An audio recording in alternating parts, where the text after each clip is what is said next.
We go now to Ukraine's President Volodymyr Zelenskyy. He joins us from Kyiv, the capital of Ukraine. Good afternoon, sir. Good morning. Mr. President, Russian forces appear to be withdrawing from the north of Ukraine. Do you think this means Putin's calculus is changing? Thank you for this question. You know, Margaret, they have pulled out from some localities. In others, they are doing the redeployment because the situation is difficult. There were some communities that they were trying to take several times, and this is a tragedy because our army had to take back as well. So the city of Chernobylivka, 9 times they attempted to take it over. But we think this is the redeployment, in our opinion. They're changing the tactics now. They were trying to take Kyiv and some cities in Kyiv region. Some of them have been occupied and then destroyed everything. The civilians, the houses, they were stealing washing machines and equipment. So they were tortures as well. I think the clips that we shared with you, you have seen for yourself. It's important for the free people of the United States to have a look at it and understand and see for themselves. Before the war, when there was a lot of free time, we were watching different films and also war movies, but we couldn't have imagined anything like this, because this is a maniac type of decision to destroy the whole nation. Well, in terms of the tactics and them pulling out and what the strategy of Putin is, they are now focusing in the east of Ukraine. So this corridor, which is going from the Crimea to the east of Ukraine, this is in the south of Ukraine, and this is where they are trying to focus in terms of armament, in terms of deploying the personnel, the Chechen troops, occupying the cities. They were bringing people from different parts of the world because they were in deficit of the personnel, and now they are grouping all of these troops in the south and east of our country. The images you're talking about have been described by leaders around the world as horrific. The mayor of Kyiv used the term genocide. Your vice prime minister is asking if this is fascism or genocide in terms of what has been left around Kyiv. Do you feel that the world will actually make good on this promise to hold Vladimir Putin to account for war crimes?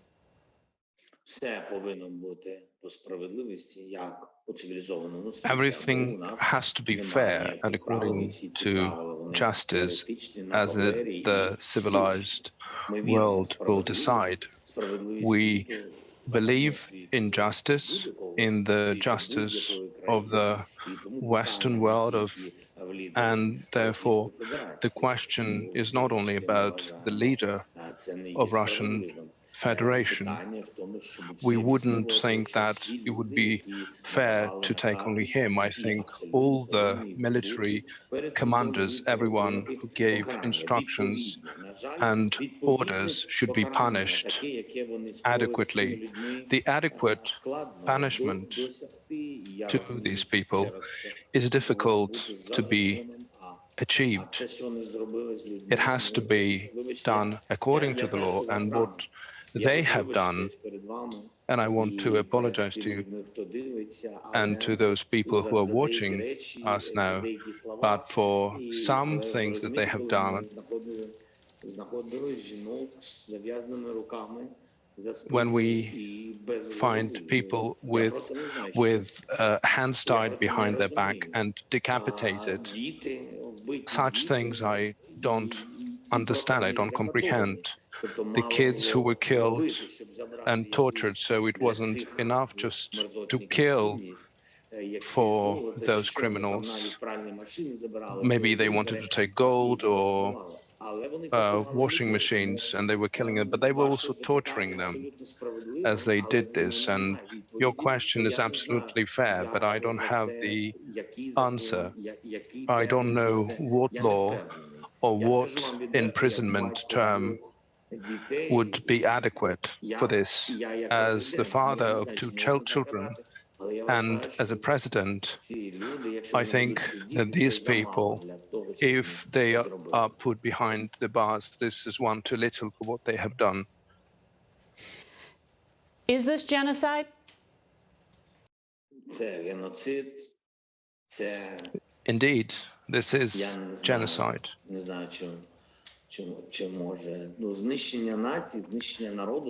The elimination of the whole nation and the people. We are the citizens of Ukraine. We have more than 100 nationalities. This is about the destruction and extermination of all these nationalities. We are the citizens of Ukraine, and we don't want to be subdued to the policy of Russian Federation. And this is the reason we are being destroyed and exterminated. And this is happening in the Europe of the 21st century. So this is the torture of the whole nation. In the Donbas southeast area of your country, the city of Mariupol, are you having any success getting civilians out? Many people, many dozens of people have been evacuated.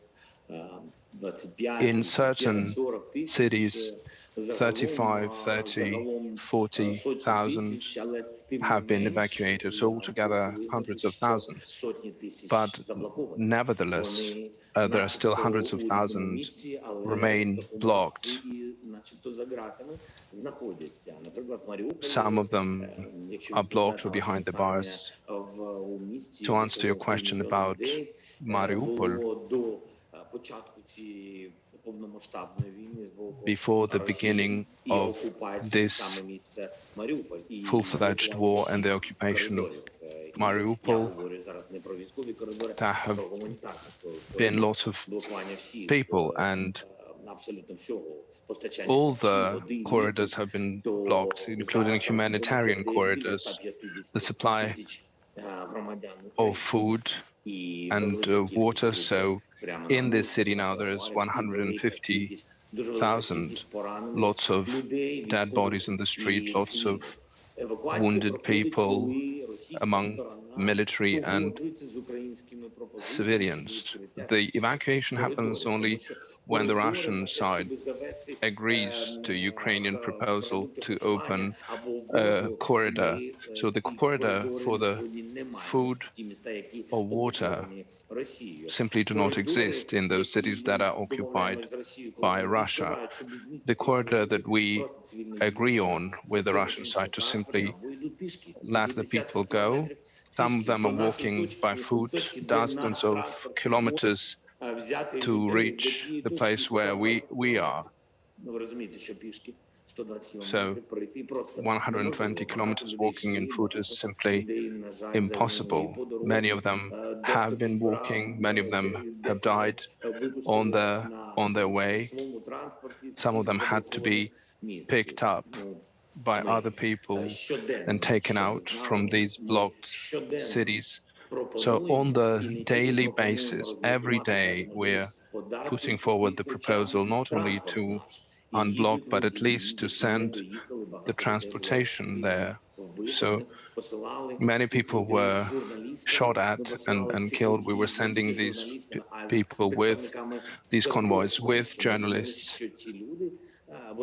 We thought that these people, we will not be shooting at the CIPOP representatives, because at first our people were not afraid. So then all of that was blocked and people were shot at. So that's the only thing now. Only when they agree and open up the city, the people start running as they can, but no food, no water can be brought in. So it's a humanitarian disaster there. Mr. President, your team shared with us a video, images that your government has gathered of what has been left behind outside of Kyiv that I do want to share with our viewers. And I want to ask you about it. Looking and listening to what Vladimir Putin has said, he's called Ukraine not a real country. He said it's controlled by little Nazis. He's called you a drug-addled thug. Is he someone you can negotiate with?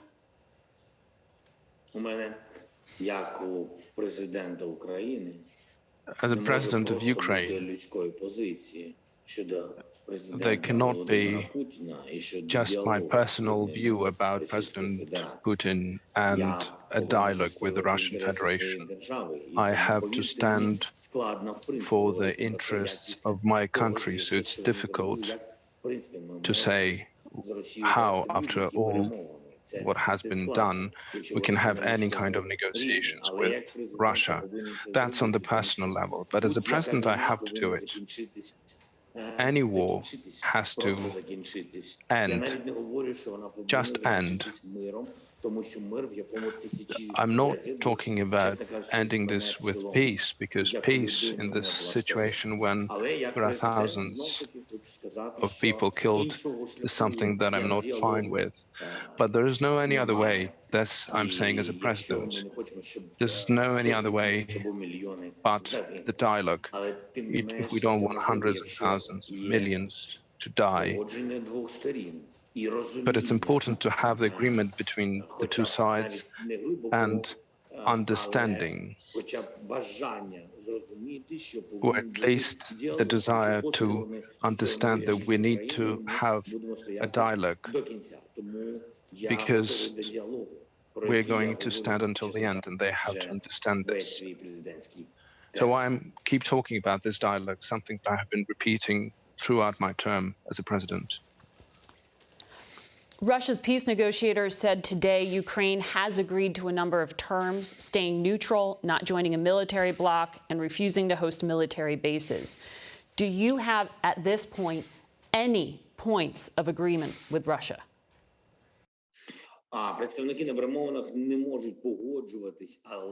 The representatives cannot agree or not agree. They can discuss different perspectives and prospects regarding the possible future agreement between the two sides. So put forward the proposals, have discussions, discuss certain items, because only the president can endorse this, and not just the president, but the whole nation. So the approval will be done on the level of the leaders of the country.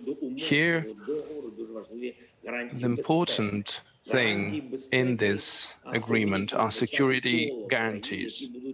Security guarantees should include a circle of countries who will be supporting our country, and in case there is an aggression by Russia against Ukraine, these leaders in these countries will be assisting Ukraine in different capacities, following certain security conditions that have to be agreed between these security guarantor states. And this agreement is about such security guarantees which would make us protected. Russia also puts forward proposals or conditions, but most important, that it is not ultimatum as it used to be, because at first they were thinking about taking over the country just in the matter of 3 days, and we see how they're behaving now. They were going to exterminate all of us, and we didn't allow them to do this. We protected our people, our country.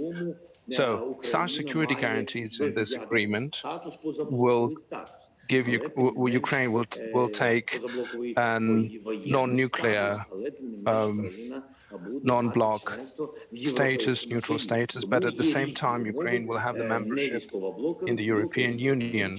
So there are other conditions, so economic conditions following the values of the European Union, which are very close to the Ukrainian people. So it's difficult for me to comment on this question. I think they have had arguments during negotiations. On other items, we think that the parties are very close to reaching an agreement. We do not believe that Russia will be able to adhere to the conditions that we are negotiating right now. But as I said, without dialogue, we cannot put an end to the war. So they are discussing, they are arguing, but they are still moving forward regarding these parts and these sections of negotiations with Russia. In terms of security guarantees, the United States has given security assurances to Ukraine in the past, and that did not stop this invasion. When you recently spoke with President Biden, did he make you any kind of concrete promise that the U.S. and NATO wouldn't let this happen to Ukraine again? I would like to thank the United States and Biden administration and their bipartisan support in everything they're doing for us. But nevertheless, the United States have not provided the security guarantees to us. You have to understand this as a president of the country in war. The United States is our strategic partner and they are supporting us. But security guarantees is when you have an enforceable document. Even the Budapest Memorandum was a treaty. We have given away our nuclear power and it was just a piece of paper. It wasn't a security guarantee, although there was a circle of countries who acted as a guarantor in case our sovereignty and territorial agreement is violated. So we don't believe in papers any longer. So we are very grateful for the support of the United States, indeed, and it's a very powerful support. But in terms of security guarantees, we have not received them yet from anyone, and we have to get them. For us, it is important also what the circle of countries who will be providing the security guarantees is going to be, and how specifically this will be enforced. So how this will work in reality, because even NATO countries do not fully understand what is going to happen if Russia will attack NATO countries. These smaller countries like Baltic countries, beautiful countries, they are our friends, but they are afraid. They are not confident that tomorrow the world will protect them from Russia if anything happens. Why I'm saying very honestly this, because we can see from what Russia is doing, whatever Russia is speaking out, they are then doing this later on. So just listen what they say. They say that the country needs to deserve to be a sovereign country, because not all countries, according to them, deserve to be sovereign. So the world is standing with the strong ones. That's what they are saying. The politicians are saying this. The entourage of the Russian president is making such statements. And you cannot just respond to this by stating your concerns. This is what happened in our case. Only the concerns that someone is concerned about this. That's one too little, one too small. And this is why these small countries, they don't know what will happen tomorrow. Will the NATO countries protect the Baltic states if Russian Federation will invade? Because there was an agreement that that because there was an agreement allegedly that NATO will not advance to the east. This is what Russian argument was. So this is why no one has 100% assurance about what the future holds. Whereas we have the present day and we have the war. So I'm not, as a president, satisfied with just assurance, because then I don't know what the agreement is going to be about and whether we will have any agreement with Russia. What are we going to agree about? Who are going to be the guarantors? Because if tomorrow the war starts again and only sanctions will be introduced, well, that's about nothing, because sanctions are important. If they cannot stop the aggression, then we don't need such guarantees. I need legal, powerful guarantees where there was a description about the weapons, human factor, sanction policy, and preventive type of response.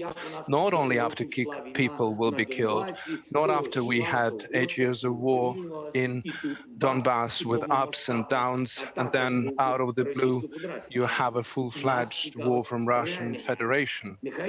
Now we're interested in real enforceable guarantees. It can be 5 countries guarantors. Maybe even 3 will have a full-fledged defense for Ukraine and will be involved to protect Ukraine.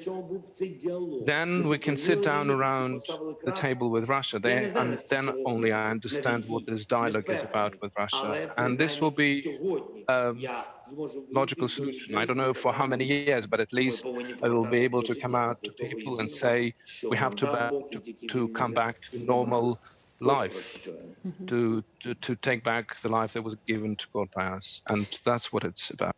Russia seems very interested in this resource-rich part of eastern Ukraine. I wonder, will you settle for anything less than a full withdrawal of Russian troops from every inch of Ukrainian soil? This is the bare minimum that we have to start the deoccupation with.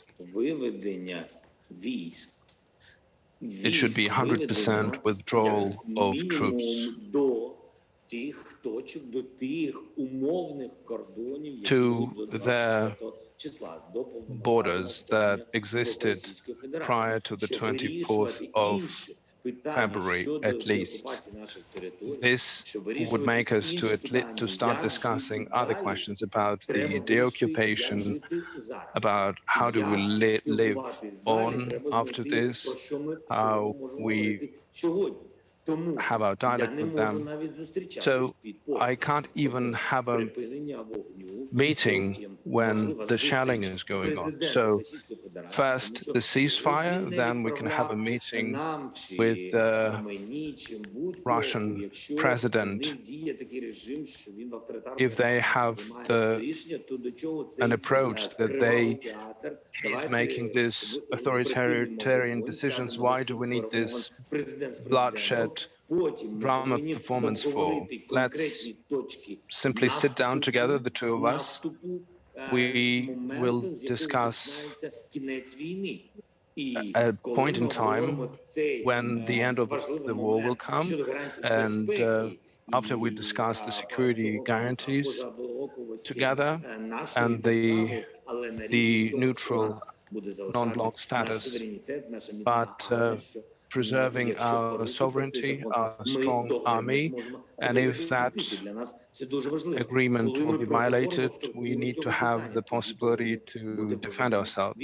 After we discuss this, then all the troops have to be withdrawn. After they are withdrawn, then we can sit together with the countries and they will act as the guarantors of the security. Because how can you imagine leaders of the global countries meeting at the time when the tanks will be still on our territory? So the guns of the cannons of the tanks cannot dictate us of what the future will be for Ukraine. This is what Russia started with when they started the war.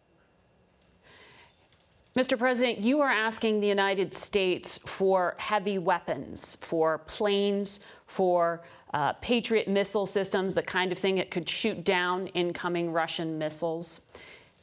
You've asked for the Iron Dome system that Israel has.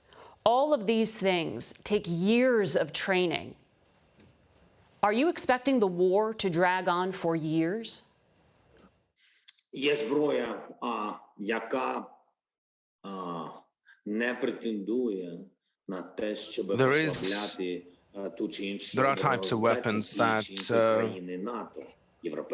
will not reduce the defense system of any NATO country if it is transferred to Ukraine. So, because the United States could influence some of the NATO countries in Europe and pass this weaponry to us, because this was transferred to them some time ago as a support of the United States to those countries. So many of that military equipment is back from the Soviet times. So it was even manufactured in the United States. It was built even in Russian military factories and Ukrainian military factories. So I see no problem is transferring that type of military equipment to us. And then we don't need to spend any time for training, because we know that type of weaponry very well, and that can be done very quickly. There would be a swift assistance and very quick support. And I think United States could influence that decision, and many European countries could make it happen, especially those European countries who were in the relationship with the former Soviet Union. And there's lots of that weaponry there. As a bare minimum, they could share this with us, which they are doing, but the pace is not very fast. We're losing people, and the people are more valuable than any equipment that they might have shared. In terms of these large-scale systems produced by the United States and other countries, we are looking forward indeed for this kind of support, but unfortunately that is even more complicated than the previous items that I have mentioned. In terms of fighter jets or bombers, any planes that could help us very much, they could rescue lives, and Russia wouldn't have the advantage in the sky. Unfortunately, we cannot receive this, and it's about NATO position. We have been talking for such a long time that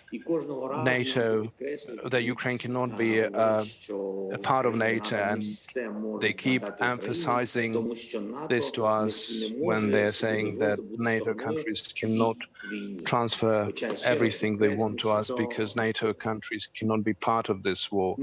Although I would like to repeat this again, that you cannot stand in the middle between the evil and the good, the white and the black. This won't happen. You still have to take sides. Mr. President, are you changing tactics in this war? Today, there were blasts that have been heard in a Russian city near the Ukrainian border. There was a similar attack the U.S. said Ukraine carried out just a few days ago.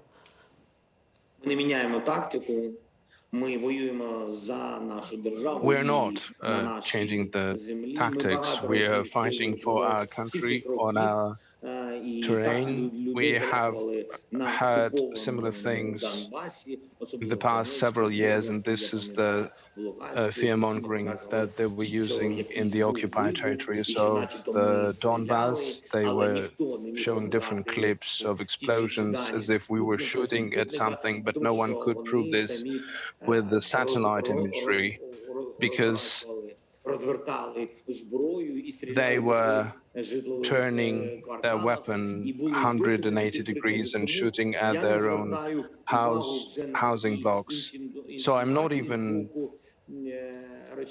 paying attention to these kind of insinuations by Russian Federation. Sometimes I think in the occupied Donbass, some people may not have known what the reality was, but nevertheless, we do know how these militia was acting. Even when we agreed about the ceasefire on the contact line that we used to control between the Donbass and the temporary occupied territories, they would still find an opportunity to put an end to this. They would turn their weapon 180 degrees and shoot at their own city, and the escalation would be triggered like this. So there's no any tactics of that sort. We are not fighting on a foreign soil. There are no weapons or personnel of Ukraine on the Belarusian or Russian soil.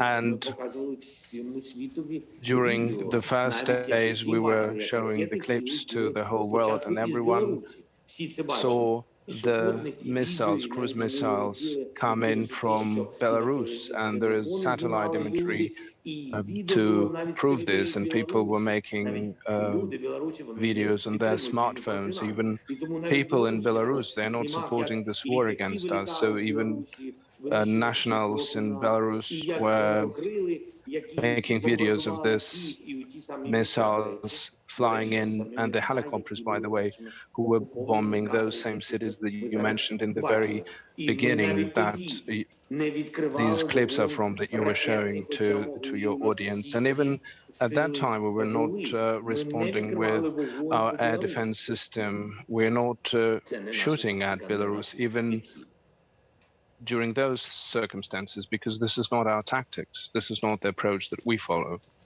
Mr. President, you've been generous with your time. We're so glad that you could join us, and we hope that you and your family remain safe. Thank you very much for your time. Take a good care of yourselves, your families, and the peace that you have in the United States. Don't forget about Ukraine. Please help us, keep on helping us. We have the same values, we have the same color of blood, and we are fighting for freedom, and we will win indeed. And thank you very much. Thank you.